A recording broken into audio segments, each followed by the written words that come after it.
We're coming to you live from our Auckland Park studios. This is Prime News on SABC 3. Here are the top stories making headlines this evening. The first hearing of the Madanga Commission of Inquiry looking into allegations of criminality, police interference and corruption in the criminal justice system is set for the 1st of September. There are some concerning underlying trends in food. As you mentioned, beef prices up 28%.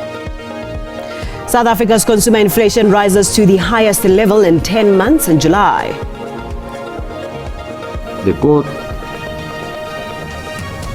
makes a value judgment and finds that the applicant failed to put the exceptional circumstances justifying his release on bail. Accused in the DJ Somebody Murder case, Katiso Molefe has been denied bail by the Alexandra Magistrates Court. It has just gone 8 o'clock. A warm welcome to Prime News on 3. Great to be in your company this evening. I am Paulette. Now, let's get straight into it.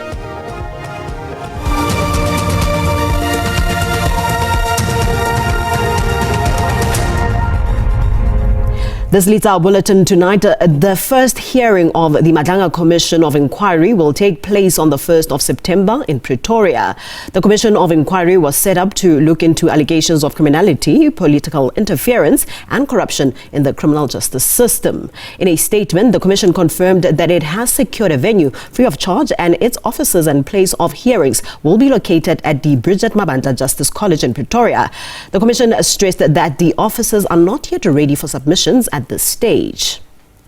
All right, to this now, according to the Deputy Transport Minister, Mkhululeko Hlengwa, the Administrative Adjudication of a Road Traffic Offences System, or AARTO, will be implemented from the 1st of December this year. He was addressing a stakeholder consultation on the 2030 National Road Safety Strategy Review in Cape Town, rather in the Western Cape. The much-anticipated AARTO system is set to come into effect in December. The AARTO system will introduce a demerit system for truant drivers. Every licensed driver starts with 0 points. As offences are committed, points are added to the records of the offender, which results in the driver's license being suspended or cancelled. Points do not reduce unless the driver maintains a clean driving record for at least 3 consecutive months. How do we take our consequence management directly to the pocket and hit the pocket hard with each offense? Hit and hit and hit until it's felt. But we need to close the gaps so that even if you run away from us for a year, the renewal of your disc, before you get your disc, pay your fines.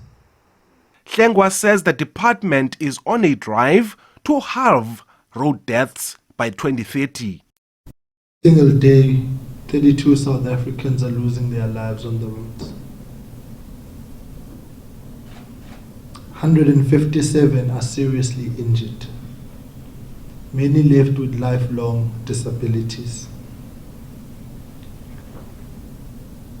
Road crashes cost the economy 205 billion rands annually. Just over 12,000 road users died on the country's roads last year. Ulelani Philip, SABC News, Cape Town.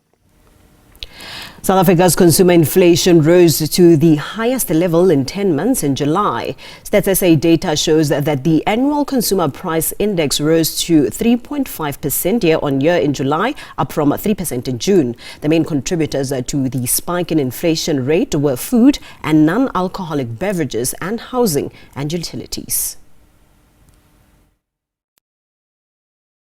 Inflation remains well within the Reserve Bank's target bracket of 3 to 6%. The main drivers of the increase were administered prices and food.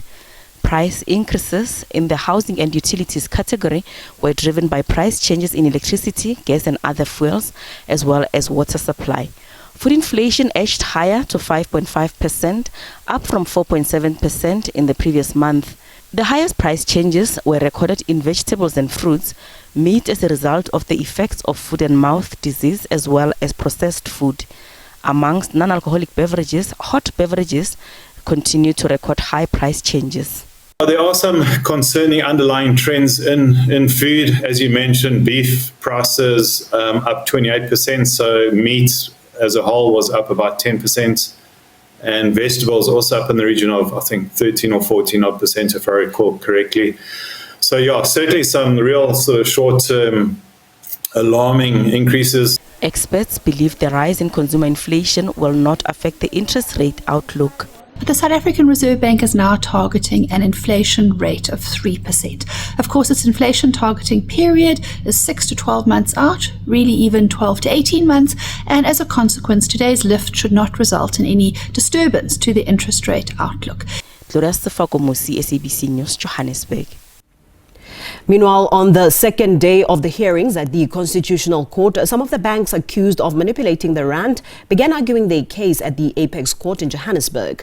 Legal representatives on behalf of Bank of America Europe designates the Australia and New Zealand group, Nedbank as well as Standard Bank, maintain that the competition watchdog has no case against them, arguing for the case to be dismissed.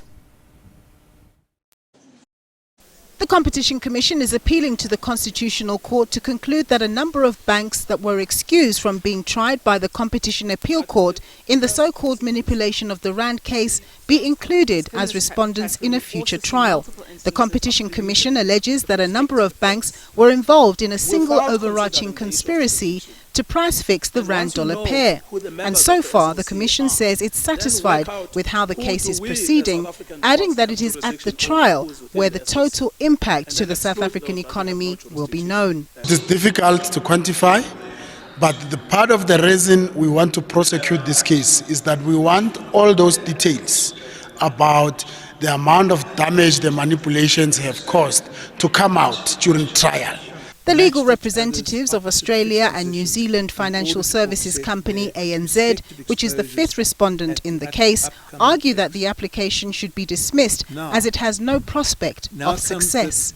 At the most fundamental level, there is nothing at all against ANZ. And it's remarkable that we have been dragged through years and years of proceedings where the Commission has been given opportunity after opportunity to come up with something better. They've come up with nothing better, and it should now stop.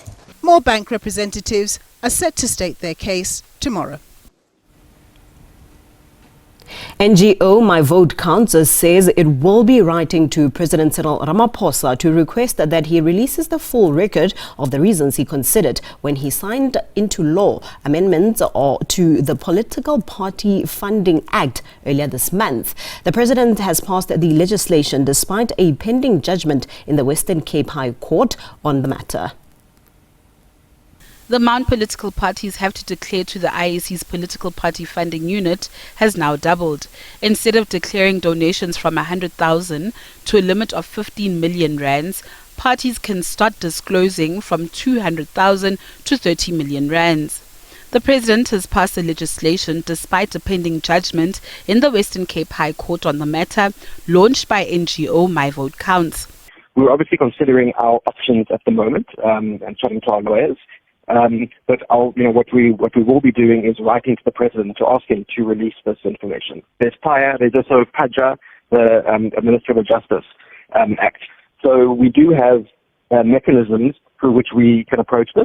The Portfolio Committee Chair on Home Affairs explained the considerations that were taken into account for the quantum increases. The state does not fully fund political parties, and also the cost of the second is also the cost of running the political parties, and also considering the inflations.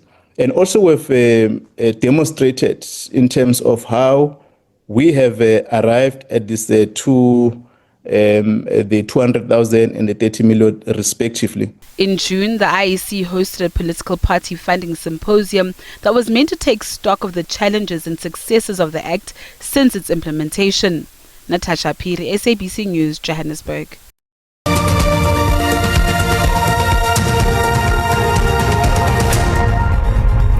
Welcome back. Let's shift our attention to this now. The Alexandra Magistrates Court has turned down Katiso Molefe's bail application. The magistrate pointed to WhatsApp messages presented by the state indicating that the alleged hitmen were waiting for payment on the day DJ Somebody was killed. The court also believes that Molefe could tamper with the investigations because of his influence. Molefe was arrested at his home in Sandton last month and charged with the 2022 murders of Opa Sifoka, better known as DJ Somebody, and Hector Buthelezi, better known as DJ Ventos. Reading his judgment on the bail application, Magistrate Rainer Boshoff mentioned Katiso Molefe's influence and capabilities. All the relevant facts and circumstances before court, the court makes a value judgment and finds that the applicant failed to put the exceptional circumstances justifying his release on bail. As I have highlighted, there are a number of very concerning aspects, not only linking the applicant to the crimes, but also regarding his circle of influence and capabilities. His application for bail is accordingly refused. Molefe appeared in disbelief when the judgment was handed down, while the National Prosecuting Authority said it was pleased with the outcome. It has taken into consideration all the overwhelming evidence that we have presented as the NPA.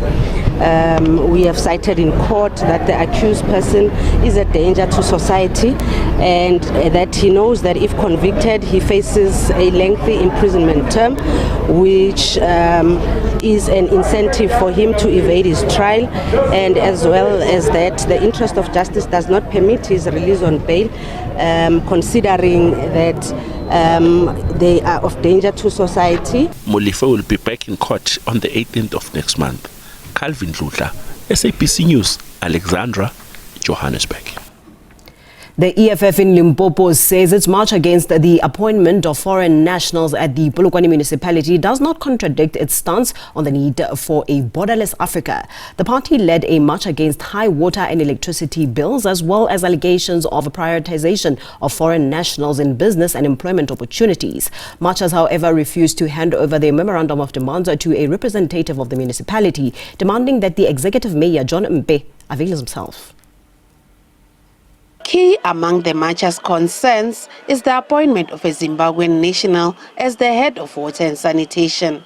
The march organizer, the EFF, says it still stands by its ideological view that Africans should live together in harmony. The issue of supply chain and the issue of Africa as one, the local people must benefit first. The same people that we're talking about, they've got their own municipality in Bulawayo, in Harare, Chade, and other areas. We don't say we don't want them, like this stupid of the ANC. We say we must be able to be one as Africa.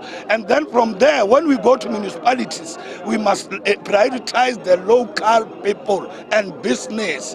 Opposition party Action SA says it joined the march despite their ideological differences with the EFF, as Polokwane residents are directly affected by mismanagement in the municipality. People have voted for us, Action SA and EFF and all the parties. People have voted for us last year and people are still going to vote for us next year. So the issue of a foreign national, I cannot entertain it now, but I can tell you that as Action SA, we're still saying we don't know to illegal immigrants, and saying we're still saying jobs for South Africans, spaza for locals. The marchers refused to hand over their memorandum to a delegate of the municipality, demanding that the executive mayor, John Mpe, must receive it. They're welcome to sleep here.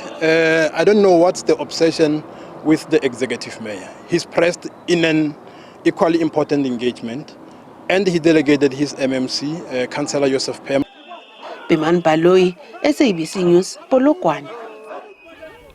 Minister of Water and Sanitation Phumi Majodina is in Lesotho to conduct oversight visits to a number of projects, including the Pudihadi Dam, the Senqu Bridge and the Lesotho Highlands Water Tunnel. She says South Africa has invested 53 billion rand in these projects. The project involving the boring of the tunnel was delayed by several months before it was eventually launched.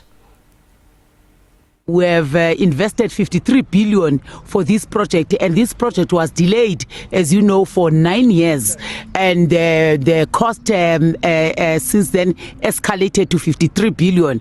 But the good part of this, there is an infrastructure development in Lesotho, but also we are not taking this water for free. We are paying royalties. We are paying hundreds of millions per month for this water. So I want to dismiss the myth that we are just taking Lesotho people for granted. That is not true. We are paying. We are also paying the compensation for those who were relocated from the sites. But it's not all done because people are coming in numbers, but we want to ensure that when they come for their claims, they must bring relevant documents as per the treaty.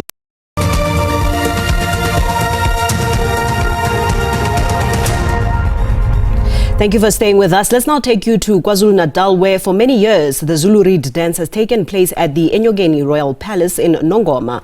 AmaZulu King, Mrs. Zulu Kazulitini, has recently announced that the annual Umkhosi Womhlanga Zulu Reed dance will be moved to Emashobeni Royal Palace in Phongolo.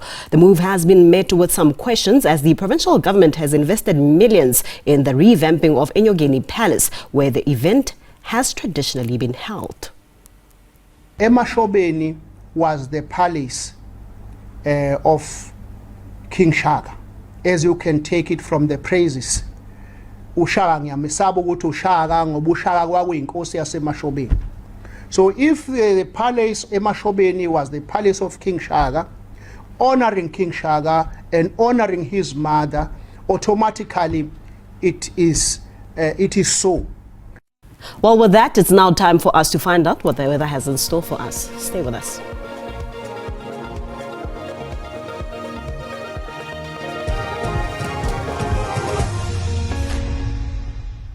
Thank you very much, and everyone, welcome to the weather desk. Now let's take a quick look at what to expect in our weather details for this evening going into tomorrow. We do have a cold front that is situated just southwest of the country, bringing in isolated showers and thunder showers over the southwestern Cape province, also bringing in some partly cloudy to cloudy conditions over the western parts of the Western Cape and extreme western parts of the Northern Cape province. Otherwise, clear skies for the rest of the evening for the country, but partly cloudy conditions still persisting there over the eastern parts of KwaZulu-Natal. Tomorrow, that cold front is expected to brush just south of the country, leaving a trail of isolated showers and rain along the south coast and southwestern parts of the Western Cape. And again, partly cloudy to cloudy conditions for the rest of the Western Cape, southern Northern Cape, but going into the Eastern Cape province, as well as the eastern parts of KwaZulu-Natal. Overnight, minimum temperatures are expected to drop to lows of 0 degrees at Graaff-Reinet, 2 in Bloemfontein, 3 expected in Bethlehem, 9 in Johannesburg, 8 in Pretoria, warming up quite nicely there in Messina overnight with a minimum of 15, 16 expected along the east coast, 12 down at the south coast in Gqeberha and George. Cape Town also expecting a minimum of 12. Sutherland will be cold overnight with a minimum of -1. We're expecting maximum temperatures to reach highs of 24 over Bloemfontein, 21 in Bethlehem, slightly warming up there in Johannesburg and Pretoria with a maximum of 28. Even warmer up north in Messina with a maximum of 32, 24 expected in Durban. Cooler along the east coast of the Eastern Cape with a average of 20 in East London and Gqeberha.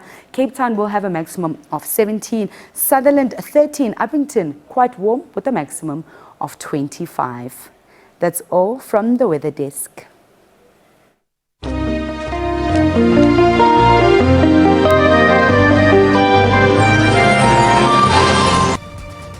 That concludes our time together this evening. Much gratitude for joining us. Until next time, good night. God bless. Wetso. Pula.